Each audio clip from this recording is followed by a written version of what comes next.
Hello everyone, I self Guman Chaudhary. Welcome to my YouTube channel. मैं 12th class की mathematics पढ़ाने जा रहा हूँ। कुछ स्टूडेंट मेरे से जुड़े हुए हैं डायरेक्ट व इनडायरेक्ट, व कुछ नए स्टूडेंट जो 12th क्लास की मैथमेटिक्स पढ़ना चाह रहे हैं। सबसे पहला जो चैप्टर है वो है संयुक्त फलन। आरबीएससी के लिए पढ़ा रहा हूँ संयुक्त फलन, फर्स्ट चैप्टर है।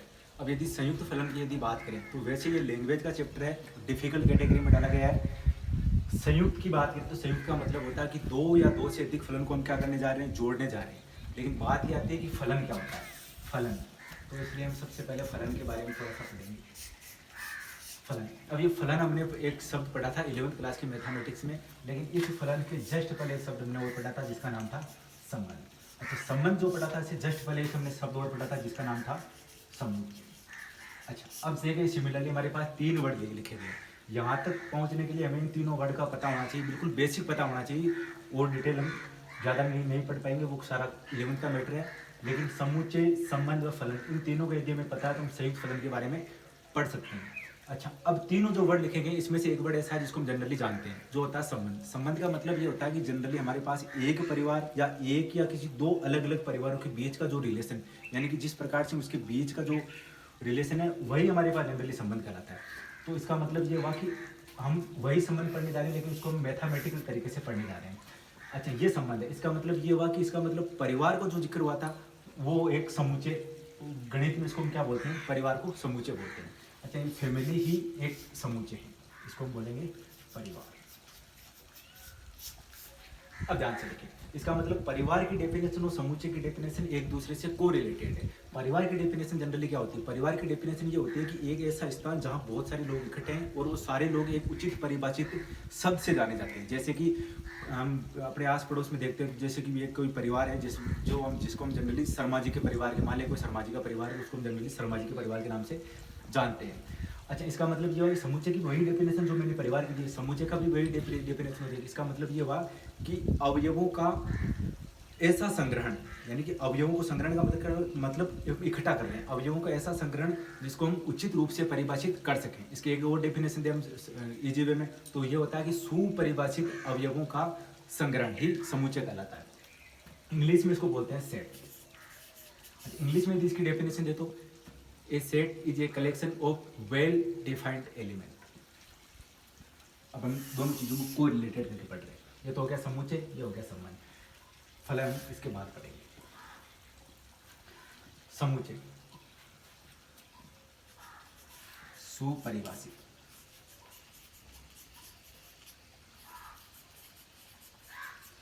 अवयवों का संग्रहण।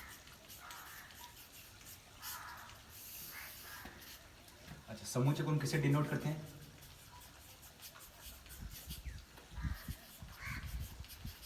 अंग्रेजी के कैपिटल लेटर से।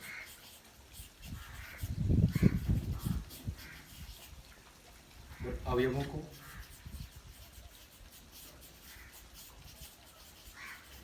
स्मॉल लेटर से। मान लिया मेरे पास कोई समुच्चय ए है जिसमें एलिमेंट कौन कौन से दे रखे हैं, 1 2 3। अब देखना एक बार, समुच्चय की डेफिनेशन भी कवर हो जाएगी। अवयवों का ऐसा संग्रह जिसे उचित रूप से परिभाषित किया जा सके क्या कहलाता है, समुच्चय। अवयव क्या होगा, इसमें 1 2 3, और संग्रहण को मैथमेटिक्स रूप से कुछ में दर्शाएंगे मंझले कोष्ठक में। और किसे रिप्रेजेंट कर रहे हैं, इस ए से। इसका मतलब अवयवों का ऐसा संग्रहण जिसे उचित रूप से परिभाषित कर सके। परिभाषित यहाँ कौन से वर्ड से किया हमने, ए। ये कंप्लीट रूप से हमारे पास क्या कहलाएगा, एक समुच्चय कहलाएगा। अच्छा, ये तो हो गया समुच्चय। अब हम बात करते हैं उप समुच्चय की। उप समुच्चय क्या होता है, उप समुच्चय का मतलब ये हो गया कि जो समुच्चय हमारे पास है उस समुच्चय के अवयवों को लेकर हमें क्या बनाना है, अलग अलग समुच्चय बनाना है। यानी कि इस मुख्य समुच्चय के अवयवों से बनाए जा सकने वाले सभी समुच्चय क्या कहलाते हैं, उप समुच्चय कहलाते हैं। जैसे कि एक कोई समुच्चय, तो मान लिया इसका मैं एक उप समुच्चय बना रहा हूँ A1। तो A1 की बात करें, मैंने यहाँ पे क्या बोला था कि इस समुच्चय जो मुख्य समुच्चय है इससे हमें एलिमेंट लेने हैं। अब यदि यहाँ से मैं कोई एलिमेंट ना लेने का मतलब एक ऐसा समुच्चय जो कैसा है, रिक्त समुच्चय, तो इसको हम क्या बोलेंगे, रिक्त समुच्चय। या फिर इसको इस प्रकार से भी डिनोट कर सकते हैं फाई से।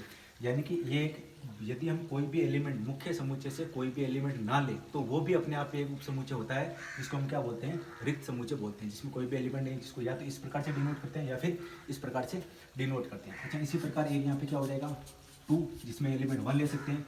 इसी प्रकार एलिमेंट 2 हो सकता है, इसी प्रकार एलिमेंट 3 हो सकता है, इसी प्रकार एलिमेंट 1 2, इसी प्रकार एलिमेंट 2 3, इसी प्रकार एलिमेंट 1 3, इसी प्रकार एक ऐसा भी समुच्चय हो सकता है जो 8 नंबर का हो सकता है। इसको में हम क्या ले सकते हैं, सारे के सारे एलिमेंट ले सकते हैं जो क्या है 1 2 3। इसका मतलब ये हुआ कि इस समुच्चय में ए में कितने अवयव है, 3 अवयव है, तो 3 अवयव वाले समुच्चय के कितने उपसमुच्चय बन गए, 8 समुच्चय। तो ये जनरली पता कैसे चला, इसका मतलब ये हुआ कि किसी भी समुच्चय के उपसमुच्चयों की संख्या का जो सूत्र होता है,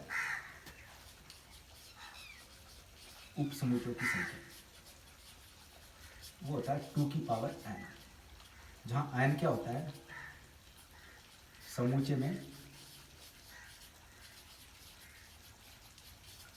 अवयवों की संख्या। ध्यान से देखिए, यहाँ हमारे पास उपसमुच्चयों की संख्या ज्ञात करनी थी। इसमें समुच्चय में एलिमेंट कितने हैं 1 2 3, इसका मतलब अवयवों की संख्या कितनी होगी 3 होगी, तो इसका मतलब 2 की पावर 3 कितना हो जाएगा 8। तो इसका मतलब एक ऐसा समुच्चय जिसमें एलिमेंट 3 है उसके उपसमुच्चय कितने हो गए 8 उपसमुच्चय हो गए। अच्छा, इसमें एक तो ये हो गया, यदि हम कोई भी एलिमेंट ना ले तो वो तो हो जाएगा रिक्त समुच्चय, यदि हम पूरे के पूरे एलिमेंट ले ले तो वो क्या कहलाएगा हमारे पास सार्वत्रिक समुच्चय। ये तो रिक्त समुच्चय हो गया, ये सार्वत्रिक समुच्चय। इसका मतलब ये हुआ कि A1 व A8 इन दोनों को सम्मिलित रूप में हम क्या बोलेंगे, तुच्छ समुच्चय। क्या बोलेंगे, तुच्छ समुच्चय, ट्राइवियल सेट। और इसको लिखने का तरीका, जैसे मैथमेटिक रूप में इसको कैसे रिप्रेजेंट करते हैं, मान लिया कि कोई A2, यदि हम इसको बोलते हैं तो कैसा बोलते हैं कि A2 इस समुच्चय A का एक उपसमुच्चय है। लिखने का तरीका हो जाएगा A2 is the subset of A। A2 is the subset of A। ये हमारे पास जनरली लिखने का तरीका हो गया। अच्छा, अब बात करते हैं हम संबंध की। समुच्चय यानी कहने का मतलब संबंध पढ़ने के लिए परिवार की जो डेफिनेशन थी वो हमने कंप्लीट पढ़ ली है। परिवार क्या होता है, उपपरिवार क्या होता है, यानी कि समुच्चय और उपसमुच्चय। उपसमुच्चयों की संख्या ज्ञात करने का भी सूत्र हमने पढ़ लिया। अब बात करते हैं हम संबंध की। इसका मतलब ये हुआ कि संबंध हम एक ही परिवार में भी पढ़ सकते हैं या अलग अलग परिवारों के बीच में भी हम संबंध पढ़ सकते हैं। तो हम 2 परिवार लेके चलते हैं। मान लिया एक परिवार तो हो गया ए, यानी कि समुच्चय हो गया ए, जिसमें एलिमेंट कौन से हैं 1 2 3। एक हमने परिवार ले लिया बी, जिसमें एलिमेंट कौन कौन से ले लिए हमने 4 5 6। ध्यान से देखिए, संबंध पढ़ने के लिए हमारे पास कम से कम 2 समुच्चय होने चाहिए, जो हमने मान के चल लिए कि 2 हमारे पास ये समुच्चय हो गए।